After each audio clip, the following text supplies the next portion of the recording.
रणहुंकार देला ढेंकानाल शिल्पांचल ट्रक मालिक संघ समर्थन जणाइला ओडिशा ट्रक मालिक महासंघ।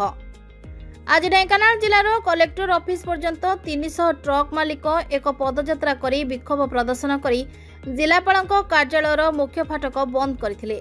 ढेंकानाल जिलार शिल्प संस्था मानकर अणदेखा को विरोध करी एही प्रदर्शन करा जैथिला। जिलापाल बुझासुझा करी किछि समय देले समाधान करिवे बोली कहिबारु संघ तरफ 7 दिन समय प्रदान करागला। जदि एही समय मध्यरे कोनोसी समाधान न करंती तेबे आसंता 9 तारिख ठारू भीषण रूप से अनिर्दिष्ट समय पर्यंत धर्मघट कराजियो बोली सूचाई दैछंती। जिला सभापति रश्मि, संपादक लक्ष्मीधर, राज्य सभापति पुरंजन पाढ़ी महोदय, उपसभापति मानस रंजन महांती, संपादिका परवीन परवाना, कोषाध्यक्ष तपन बेहरा एवं राज्य उपदेष्टा जहर अली खान आदि उपस्थित रही सभा परिचालना करथिले।